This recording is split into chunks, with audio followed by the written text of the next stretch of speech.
So what did you start learning to support you from going to poor to abundance mindset? Sales. Really? Yeah. Sales. People always think I'm wealthy because I'm really good at computers, and I am. I'm probably one of a handful of the top cyber people in the world.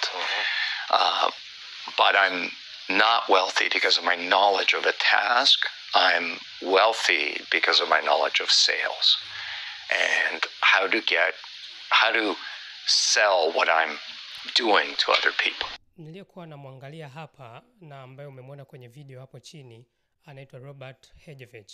Kwa wale ambao mmewahi kuangalia kipindi kinaitwa Shark Tank, ni mtu maarufu sana, ni mmoja kati ya wawekezaji ambao wapo kwenye hicho kipindi.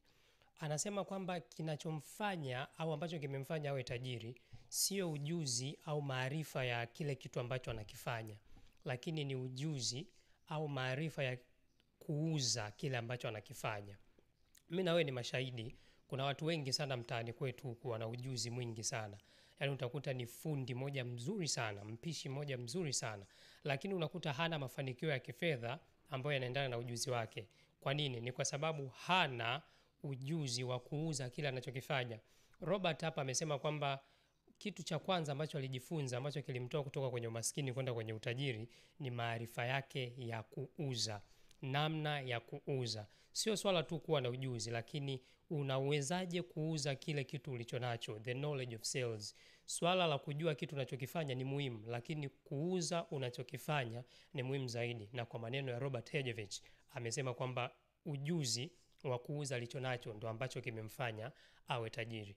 Kwa katika maarifa ya muhimu sana ya kuangalia na ya muhimu sana kuwa nayo ni namna ya kuuza ujuzi wako, namna ya kuuza kile kitu ambacho unakijua. Unaweza kuwa unakijua kuliko mtu yeyote duniani, lakini kama hujui kukiuza, kwa kweli mafanikio hayawezi kuja, kwa sababu the only way utalipwa ni kwa kukiuza ulichonacho.